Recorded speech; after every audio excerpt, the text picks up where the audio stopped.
Enforcement, you think right away of Sheriff David Clarke, because as things started going crazy in America, we started turning into the sheriff to make sense of what's going on in the inner city. Because you mean turning to the sheriff? You didn't turn into him, right? No, I didn't. I wish I could. He works for the America County, Milwaukee County in Wisconsin, author of this brand new book, Cop Under Fire, Moving Beyond Hashtags of Race, Crime, and Politics for a Better America. Sheriff, when the president was talking about law enforcement, were your ears ringing?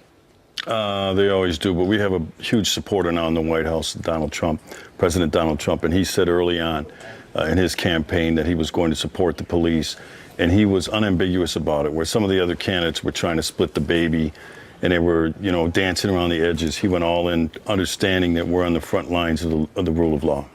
Well, how big a difference is this president than the last one? It's like night and day. Former President Obama was an echo chamber for the cop haters, the anti-police rhetoric, and it was very damaging to this profession. It was very damaging to the trust that is needed in the community between, you know, us and the people we serve. So that's gone now. It's going to take some time. This stuff doesn't flip overnight, but rest assured, we have a president who said we're going to have the resources, we're going to have all the support we need, and he's going to make sure that his Attorney General, Jeff Sessions, who I know personally, is going to do everything that he can to support the police. See, with President Obama and with Eric Holder and Loretta Lynch, the cops were the bad guys and the criminals were made out to be victims. You guys had to be retrained. Right, de-escalation, emphasis on, you know, more dialogue as we're under attack, under assault. You know, assaults against law enforcement officers were up. Deaths in the line of duty were up as well. And you had this inane idea about we should de-escalate and engage in more dialogue. This stuff is crazy. Is your book, your new book is called, it came out on Tuesday, it's called Cop Under Fire, Moving Beyond Hashtags of Race, Crime, and Politics for a Better America. Is it a guide to the president to show him what needs to change, how we need to fix the problem? Well, I think he already knows, but what this is, you know, usually people only get the benefit of me in sound bites. On TV, a little radio. You're a good soundbiter. Well, you know, there's substance to what I say, though, and so this allows people a deeper dive into some of the things that I talk about. And I'll touch on issues that many in a political environment will not go near: race, things like the cultural dysfunctionality in the black community leading to the rise of a black underclass. Those are things most politicians just stay away from, but I'm trying to get people beyond it, not to solve these things. Some of them, race is always going to be front and foremost in this country. We got to get beyond some of this stuff. And Sheriff, you know why you're qualified is because you know what you witnessed. Your dad was pushing you for a while, just needle you. Hey, you should try be a cop, right? And you said, well, I'm thinking about it. You drove a beer truck. You realized you couldn't do that for too much longer. So you tried this thing. But what you give us a perspective in your book is what it's like walking the beat. And as you watched a middle-class neighborhood with very little crime turn into a lower-class neighborhood totally robbed of any industry and opportunity, and people started looking at the system and looking for handouts, and you watch the behavior of the human beings with so much potential change. I saw what the Great Society, Lyndon Johnson's crazy idea of big government, what it did to destroy the family structure in the black community. I think it hit the black community harder than anybody else.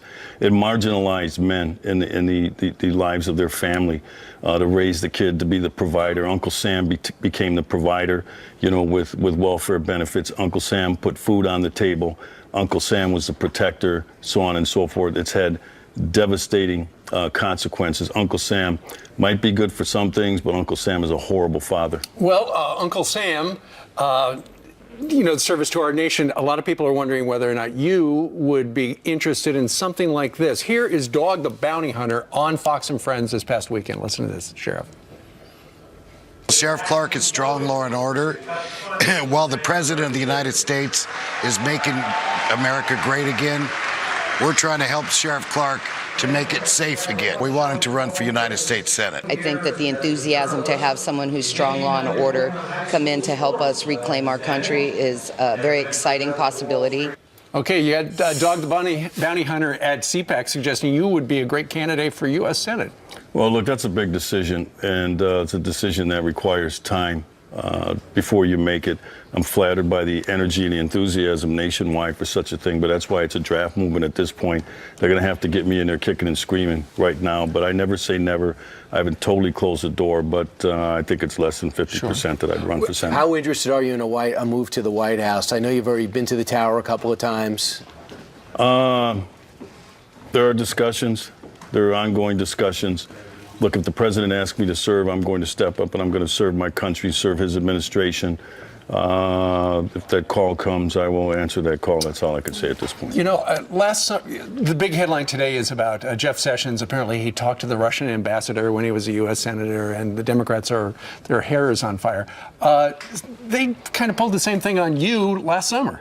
Yeah, you know, I was a year ago, December, I went on a law enforcement mission to Moscow, and someone came up with some tweet the other day that Sheriff Clarke met with Russian officials. He's got some explaining to do. This stuff, look, the average voter doesn't care about this stuff. They're so far removed from all this nonsense.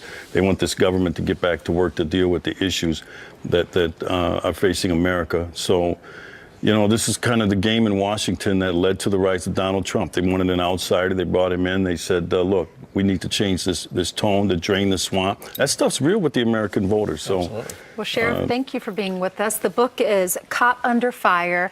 Our law enforcement, unfortunately, has been under fire, but thank you for bringing this to all our attention and for being here this morning. You're very welcome, and congrats on being #1 in cable news. Thank you. Thank you very much for 10 years.